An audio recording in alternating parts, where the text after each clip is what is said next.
de vous parler de Caille.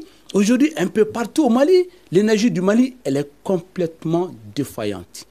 Est-ce que c'est parce que vous faites des travaux nationaux pour nous dire d'attendre et dans combien de temps? Honnêtement, je suis surpris quand même d'entendre que nous avons encore ces histoires de travaux. Qu'on nous parle de ça. Je respecte beaucoup mon jeune frère. Certainement, il a ses raisons. Mais depuis l'EDM est là au Mali, ce sont des travaux qui sont interminables. Avoir le minimum d'énergie au XXIe siècle, on est en 2023. Donc plus les travaux vont vers la fin, moins on a l'électricité.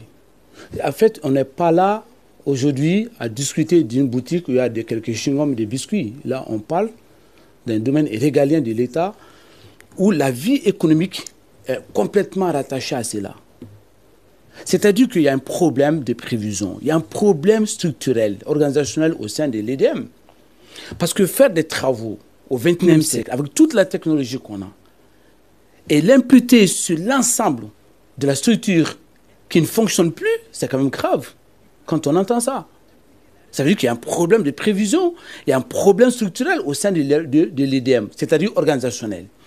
Mais en plus de cela, ça montre qu'il y a un problème de gouvernance, de laisser une société qui chaque fois justifie des coupures par le fait qu'il y a des groupes électrogènes qu'on a vu à l'OTM sur des ports-chars énormes pour nous jurer qu'il n'y aura plus de coupures d'électricité. Après, on nous parle de cela pour les maisons à côté. Je vous invite d'aller voir le bruit, d'aller écouter seulement le débit de ces groupes électrogènes. J'aimerais bien que la ministre fasse une visite là-bas pour prendre le cahier de charge et regarder le groupe installé, est-ce que ça marche ces normes et l'étude de faisabilité. Et je défie aussi aujourd'hui sur ce plateau comme nous sortent l'étude de faisabilité concernant. Mais le pire encore, et je termine là-dessus, quand on nous parle de Bamako, j'ai l'impression encore qu'on n'a pas compris vraiment la profondeur du problème de l'énergie du Mali.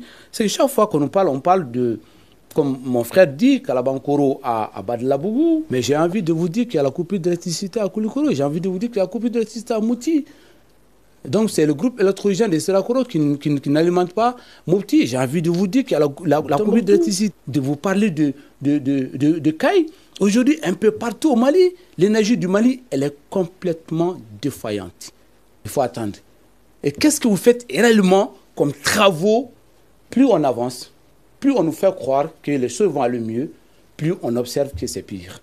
Je rentrerai dans les détails techniques de l'énergie du Mali avec des chiffres, avec des achats cette année, avec ce que l'énergie du Mali a dépensé en carburant, et ce que l'énergie du Mali dépense en facture aux consommateurs. Et vous allez comprendre que aujourd'hui, l'énergie du Mali doit même arrêter ces genres de travaux. Ils ne doivent même pas faire ces travaux. Ça ne sert absolument à rien du tout.